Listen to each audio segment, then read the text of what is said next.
Hello everyone, Remix Review Guy here. I review remixes. In this video we are turning our attention to Primal Scream, a band who made everyone come together in the early 90s, healing the rift between rock fans and dance fans forever. Okay, maybe I'm exaggerating a bit there, but with their lead singer Bobby Gillespie and a revolving door's worth of the hottest dance music producers around, they struck a decisive blow for the raver who wanted to rock and the rocker who wanted to rave, courtesy of their legendary 1991 album Screamadelica. Since then they've continued to put out music on a semi-regular basis, but with 2024's come ahead, Gillespie decided to use his world weariness to start talking about things that matter in musical form, dropping a protest album regarding the state of the world in the mid-2020s. And for this lofty task he unveiled a brand new sound for the group to help hammer the message home, the sunny symphonic dancefloor bliss of vintage disco and funk.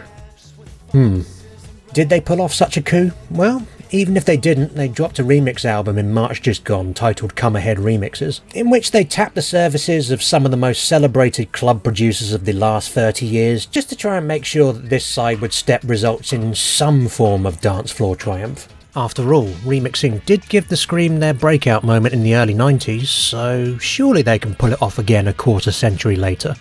On the other hand, does the original album even need it, or did they hit the ground running this time? Well, either way, let's delve into these two albums to discern whether the state of the world in 2025 benefits from the sound of dance music in the 70s, and whether Primal Scream is the right band to pull that off.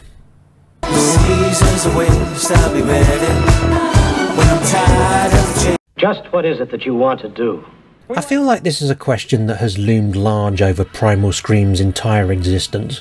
Even though they've covered quite a few genres in their 40-year existence, I'd say their output has largely shifted between two quite different and seemingly incompatible modes. One of those modes is aggressively futuristic cyberpunk scream,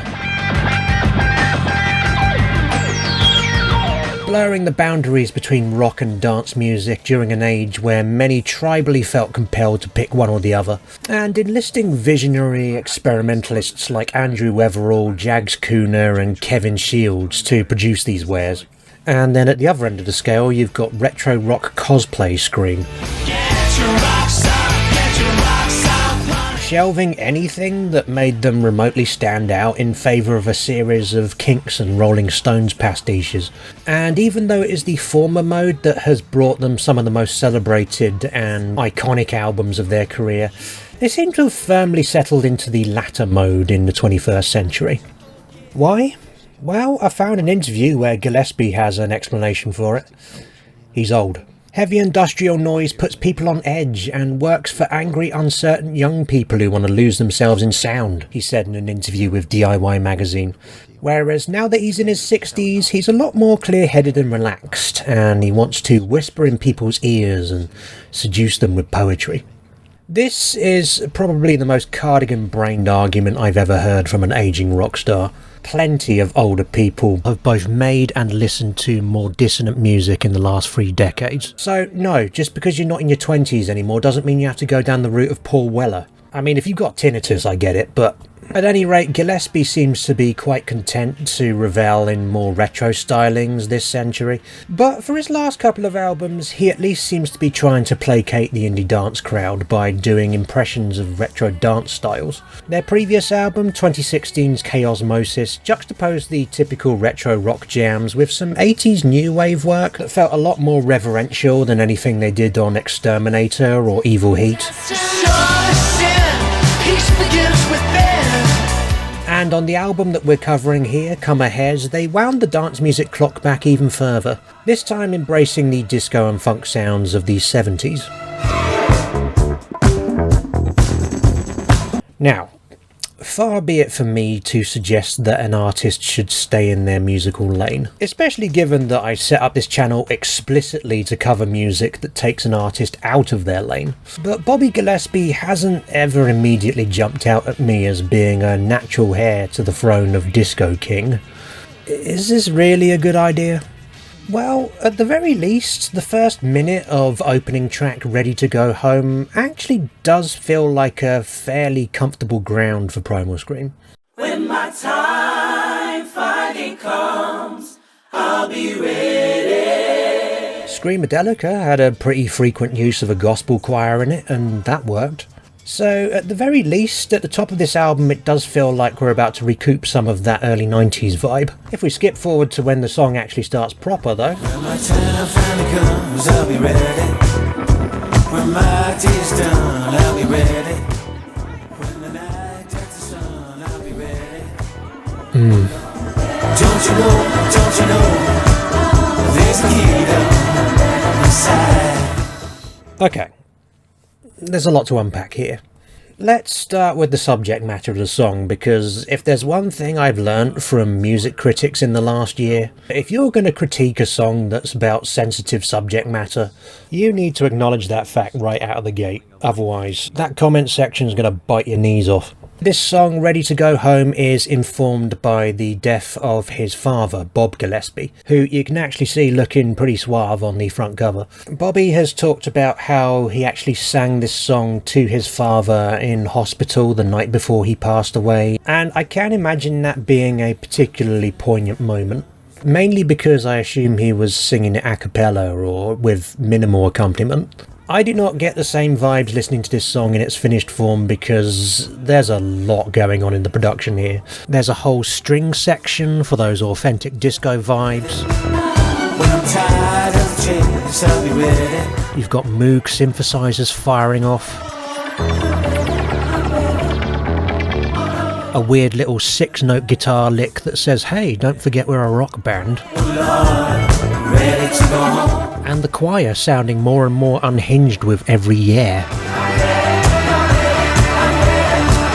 For an artist who claims that people are less open if you're blasting them with noise, I'm not entirely sure this is doing anything to rectify that. It feels like the beginning of every episode of Later with Jules Holland, where all the bands jam along with the theme tune. And then there's Gillespie, who's doing this breathy soul shtick over the top. When I'm tired of chase, I'll be ready. It's catchy, but it's kind of giving this sort of anti-soul vibe, like you'd get from a more gothic band doing this sort of music, like, say, Love and Rockets. But for all its faults, Ready to Go Home is definitely the best track on the album. It's a song that does what a lot of good pop does, taking a morbid subject matter and placing it in a context where you wouldn't even realise that's what it is because of how upbeat and catchy it is. I think there's a compelling case to be made that this song should have been the model for much of the rest of the album's sound, but as it stands, there's only 2 other songs on the album that really mine this disco vibe. You've got Innocent Money, which leans into the orchestral aspects of disco way harder.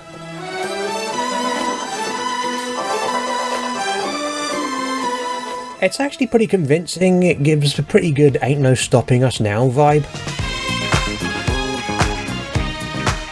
But where Gillespie's vocals were passable on the opening track, they're really not up to it on this one. Sleeping back in rags in a 5-star shop doorway of Underpass home.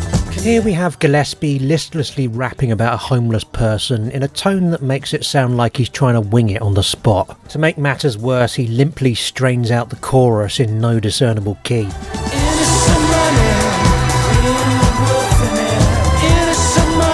Like he knows the producer's just going to bury it in overdubs anyway. The producer on this album is another 90s veteran and a previous Primal Scream collaborator, David Holmes, who has always been in this weird middle space in dance music.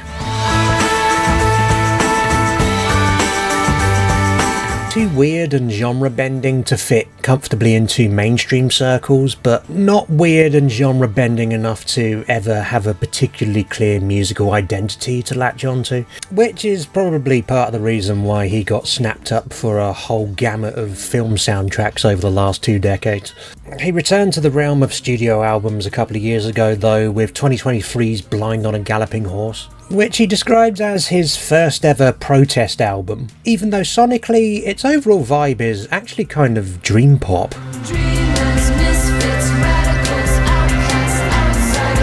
His goddaughter, Raven Violet, provided vocals for a lot of the album, and although lyrically it's heavy on the political polemic, Violet's vocals do make them somewhat easier to digest casually. In an interview about Come Ahead, Holmes says that he and Gillespie are both interested in this notion of music that you could put on at a dinner party, but when people listen closer to the lyrics, there's actually something important being said. I can definitely hear that vibe from Holmes' own album. It's got that smooth precision in the production that would make it fit in pretty well in an Islington pot lunch. But this kind of sensory overload disco that they're doing on Come Ahead just really feels like it steps on that vibe. Like, a lot of disco production was pretty busy back in the 70s, but it was held together by having an equally force of nature vocalist on top of it. Someone who could actually hold their own over the cacophony of musical elements being thrown at you in one go. You don't necessarily need to be a virtuoso to be a disco vocalist. Hammersmith, Parry, the Bolshoi Valley, jump back in the alley, and nanny goes. Ian Jury managed it with his limited Cockney deadpan, but his vocals had an immovable conviction. Gillespie just doesn't make a good focal point for this kind of song. His vocals fit well over more overtly electronic music, because that's a genre that's far more forgiving of untrained punk-style vocalists, particularly ones with a stiff and more measured delivery. You put Gillespie on a genre like disco that's supposed to be loose and freewheeling, you might as well have got William Shatner to do it. To give some vocal variety, there's also a spoken word section from Renee Orlean towards the end. Not that you can really hear it because she's trying to fight her way to be heard over these dubbed out guitar noodles in the background. The bourgeois bastards just keep stealing and selling the dreaming of the lies.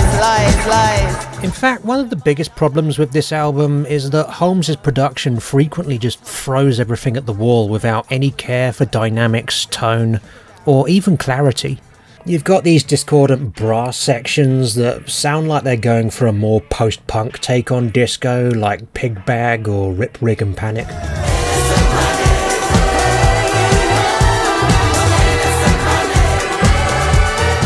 Which would be fine if that was the overall thrust, but they're trying to mix it with the classic smooth disco aesthetic, and it's just a mess. It's too abrasive and cluttered for background music, but it's also too cheesy and over-polished to be punk, so it's kind of the worst of both worlds.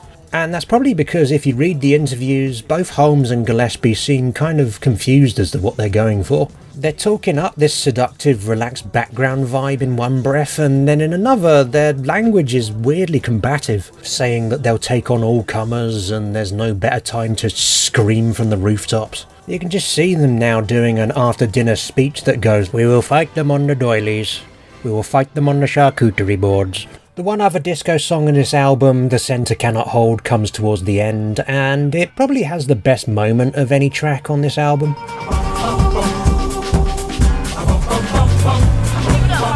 It's a brave artist who tries to get any mileage out of using Bum Bum Bum as a hook after Meghan Trainor utterly ruined the idea. But Scream actually kind of pull it off. But again, it's ruined the moment Gillespie starts monotoning over the track. You wanna know how it feels to be free? You crave a glimpse of eternity. At the very least, it sounds like the one bit of the album that had the most potential, by which I mean it sounds like it could have been a good Super Furry Animals track. The thing with the Furries though is that when they attempted soul and disco, it kind of worked because A, Gruff Rhys has a much more soulful croon, and B, they were much more tongue-in-cheek about it. Gillespie, however, just seems deadly serious in his mission to seduce you with hard-hitting poetic imagery like The self-obsession is a rich man's curse. Oh, whoa. oof, stirring. The rest of the album veers away from disco, and whilst that sound might have been a bit of an ill fit for Bobby, it's a damn sight more interesting than anything else we get here. The album's second track, Love Insurrection, is more of a lounge funk thing.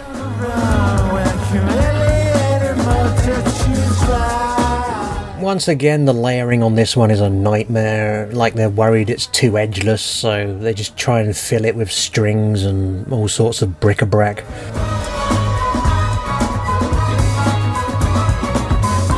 It sounds like fun-loving criminals if they didn't love fun and they'd never broken the law in their life. And then you've got Circus of Life, an aimless percussive funk groove that sees Gillespie doing an impression of one of his 90s contemporaries, the Happy Mondays. She tried to rearrange him. His strings were cut lips. As much as he's not soulful enough to be Gruff Rhys, he's also not daft enough to be Shaun Ryder. In fact, with all of Holmes's overproduction on this album, his role's practically closer to Bez at this point. Again, if you're going to get away with rambling over this kind of sub-funkadelic noodling, then you need to be a force of nature performer, rather than someone sheepishly murmuring down a lift shaft. There's another spoken word verse from Elaine here, once again buried under a bunch of shimmering production. He drinks to remember, he drinks to forget, he drinks for the hell of it. Kind of makes you wonder what this album could have been like if Primal Scream had actually embraced modern music and had a go at that contemporary spoken word post-punk sound that's been all the rage for the last few years. On the subject of punk, there are a couple of old school rockers on here, just to remind you that Primal Scream are a rock band. There's Love Ain't Enough, which initially sounds kind of interesting, going for this strange 6/8 krautrock drum beat with blues guitar over it.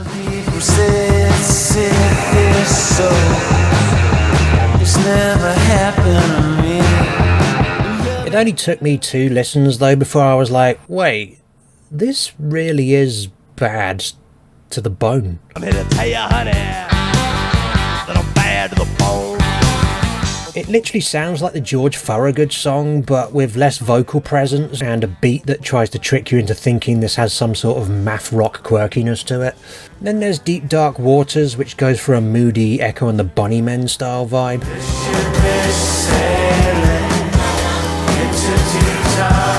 But again, much more dreary. The rest of this album is down-tempo ballads, and I don't even really want to talk about those. Partly because none of them appear on the remix album I'm about to review, but also partly because they are increasingly awful.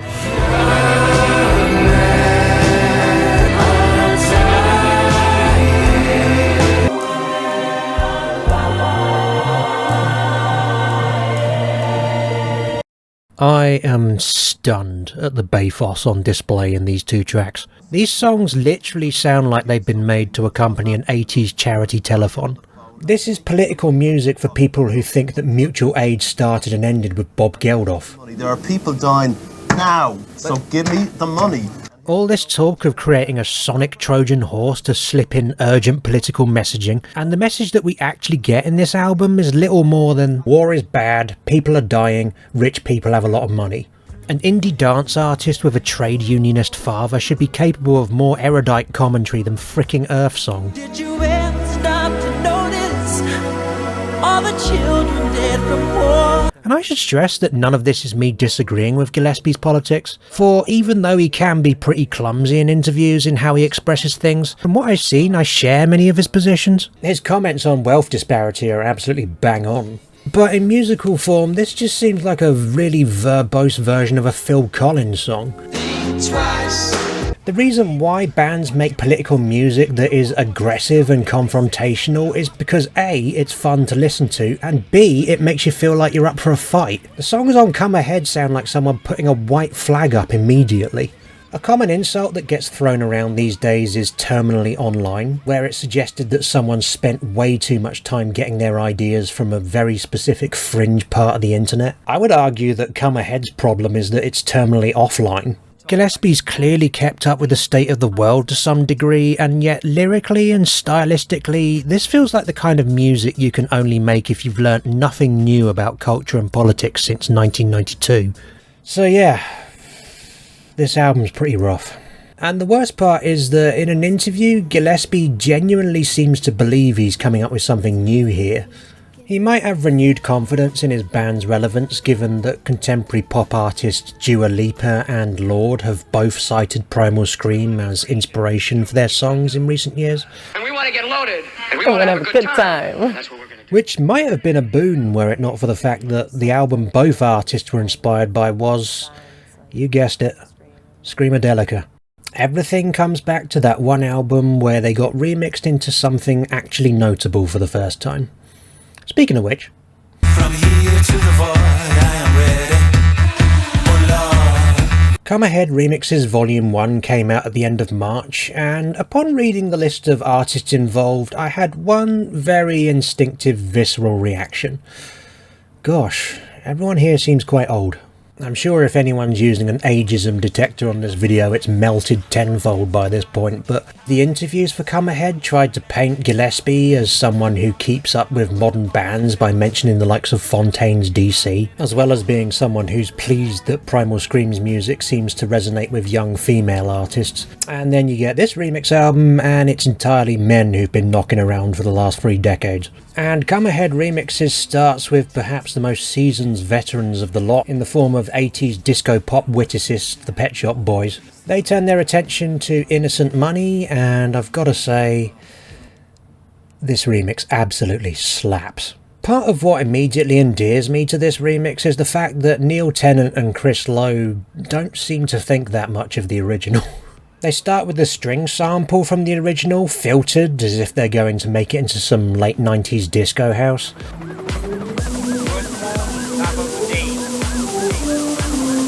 And then they completely jackknife into a much more electronic vibe.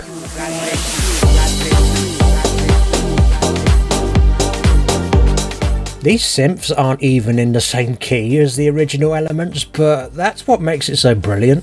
The shift feels very deliberate and characterised by that trademark Pet Shop Boys wryness. There's also not a huge amount of Gillespie in this remix, with the chorus being handed over to Neil Tennant for a revoicing.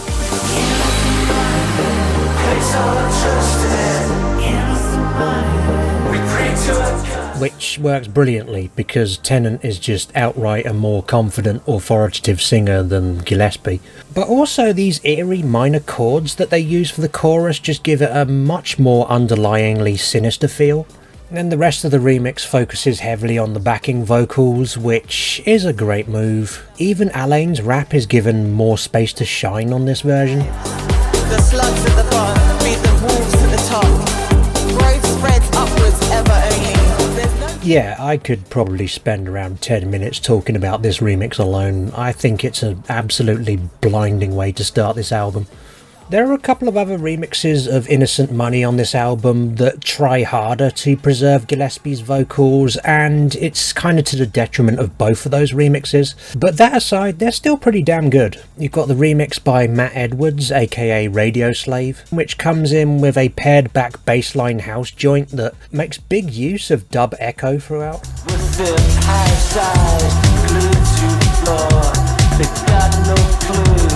What I particularly like about this one is that Edwards puts his finger on a key element missing from the original album, which is space. This remix has a great sense of restraint throughout, knowing how to get a lot out of a little.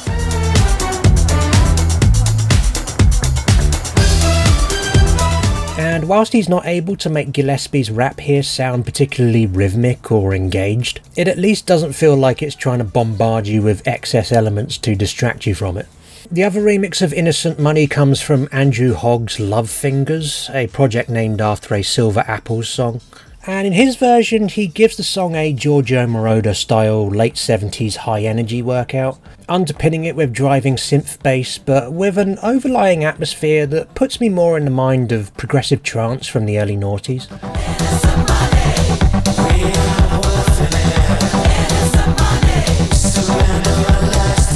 There's some shimmering noises on this that give it a strangely ethereal quality, but for me the real standout detail is these steam train noises.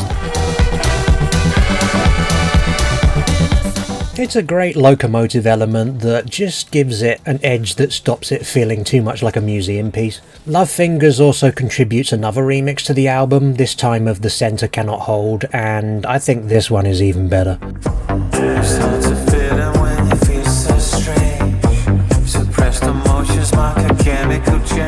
High energy is once again the name of the game here, but he juxtaposes that vibe with wiring harmonica samples and this off-key electric piano that gives it an air of suspense.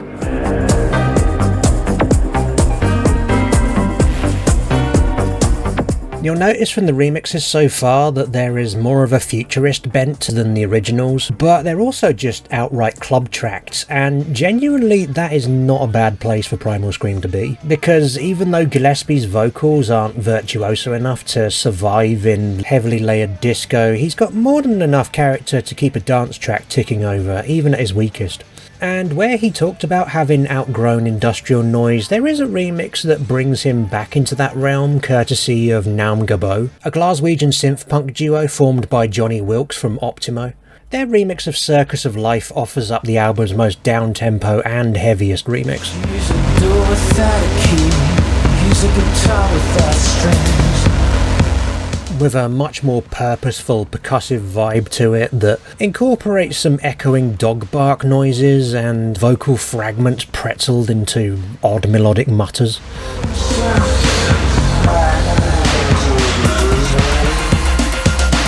And it rattles through driving bass lines and drilling taps with absolute gusto. Then there's a couple of dance punk reworks from DFA veteran Tim Goldsworthy, breaking out the only remix of Love Ain't Enough that turns the stilted 6/8 beat of the original into a much less self-conscious tripleted electro disco stomp.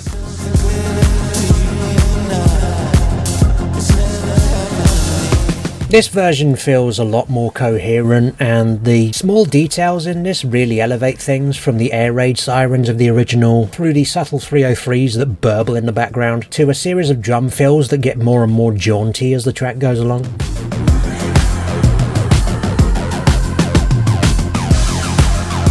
This remix does suffer a little bit from being slightly too long, as does his remix of Ready to Go Home, which takes a similar tack, working around a heavily monotonous bass line and stripping things back to this punk-funk groove, underpinned by a snare drum that sounds like someone building a fence. When the valley's dark, I'll be ready.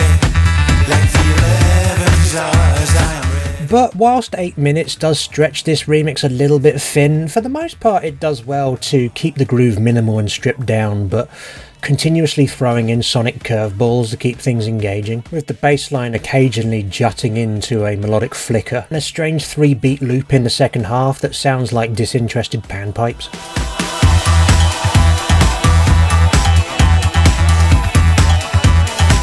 And of the 3 remixes of Ready to Go Home, Goldsworthy's one is easily the best.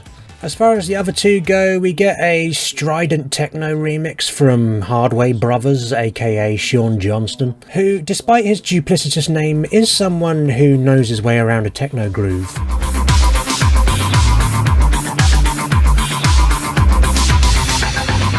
Based on the results here though, he doesn't seem to be too adept at applying Primal Scream's chaotic vocal pile-up to his framework.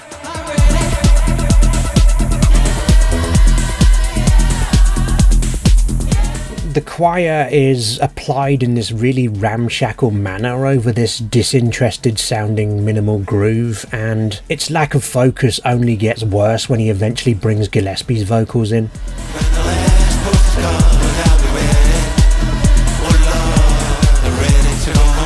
Ironically, it's actually one of Gillespie's best vocal performances on the album, but in the sludge of stems that Johnston is working with here, he doesn't seem to be able to get a clear handle on how to manage them. Similar problems are present with Terry Farley and Wade Teo's remix, giving it those big soulful house vibes of tracks like CNC Music Factory's Mariah Carey remix.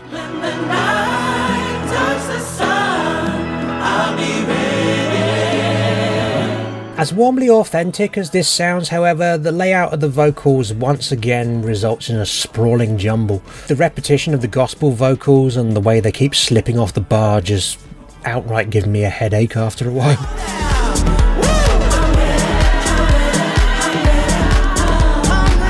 The remix does claw back some goodwill in the last third, switching things up into this more 70s inspired disco groove that makes good use of the strings from the original.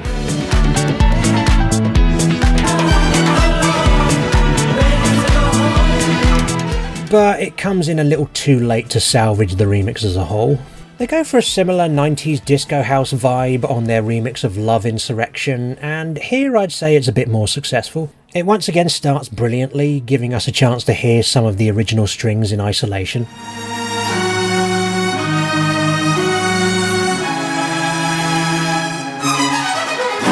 It then settles into a similar house groove, and it's decent enough, although it does feel like there's slightly too much reverb on Gillespie's vocals. Oddly enough, this does seem to be a common theme on a lot of the remixes on this album, in that nearly every producer plasters Gillespie's vocals with some sort of effect, presumably to try and make them sound more palatable.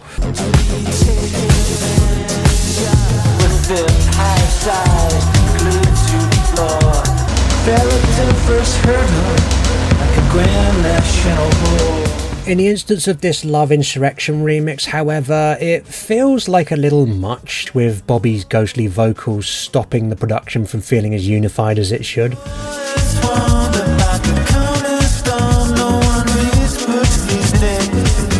Once again, the remix takes a marked turn for the better towards the end, with some absolutely delicious piano solos.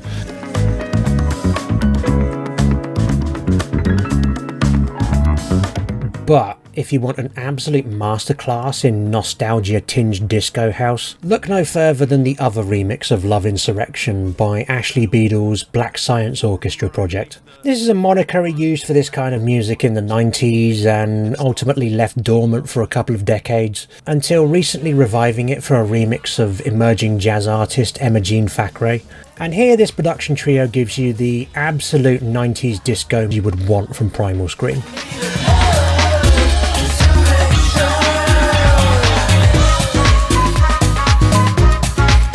In fact, I'd say this one does a lot of the things that the Farley and Teo remix does already, but much better.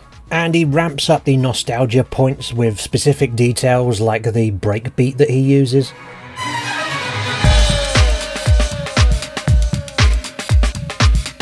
And as far as the keys go on this remix, we have the sound, the myth, the legend, Korg M1 Organ 2.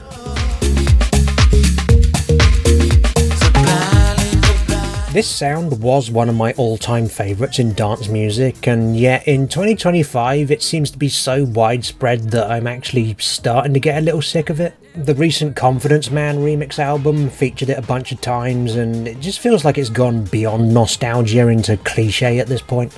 And yet, I can forgive Black Science Orchestra for it here, because this piece is so sumptuously layered that it feels like a mere piece of the puzzle, rather than an element that's trying to do the lion's share of the work. Although while we're on the subject of M102, the final remix on this album also utilises said keyboard sound, but in a unique way I can't recall hearing before. It's another remix of Circus of Life from the Optimo crew, this time from the duo's other member, JD Twitch. And out of everything on this album, it definitely has the most unique sound. It starts off with these EBM style gunshot drum patterns. And just as that sound starts to try your patience, you get hit by an abundance of M102s.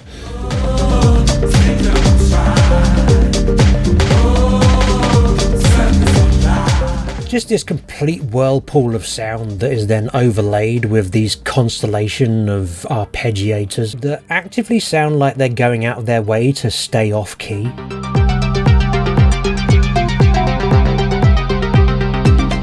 But in a way that makes it genuinely immersive in its disorientation. These elements splatter around the track for a few minutes, and then just when you let your guard down, we get Elaine's rap and the flutes from the original.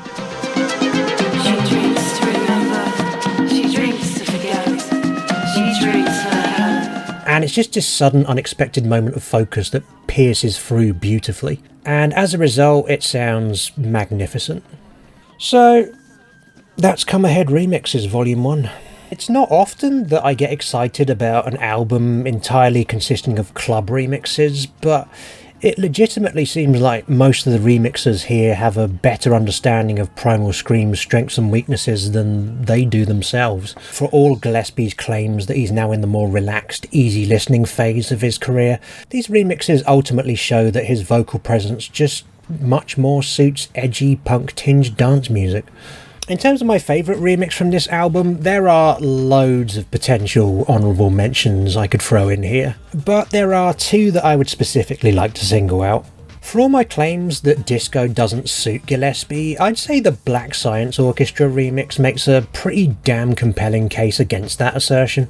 It's nostalgic, but in a way that really appreciates what made those 90s disco house remixes work, rather than just going for a Pavlovian aesthetic. I'd also like to shout out the JD Twitch remix of Circus of Life as being one of the most original remixes here, and one that feels genuinely rug-pulling in the way that it evolves throughout. But first place for me on this album has to be the first track on it, the Pet Shop Boys remix of Innocent Money. They might be the longest standing artist on this album, but based on this remix that absolutely has not dulled their edge in the slightest. Least favourite remix is the Hardway Bros version of Ready to Go Home, which in his defence does seem to have been one of the harder tracks from this project to remix based on the other two, but in this particular instance it does feel like Johnston took one listen to the vocal tracks here and just kind of gave up immediately. And are these remixes better than the originals? Mostly.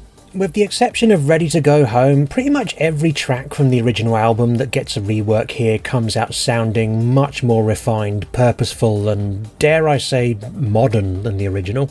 It does help that many of the more odious tracks from the original album are completely passed over in this remix collection. I want to note quickly that Volume 2 was quietly released whilst I was editing this video, and I'm not going to do a full video about that one as it's mostly instrumentals and stripped down versions of the remixes I've covered here. At the very least though, I'll say that the two Lovefingers dubs on Volume 2 are really good.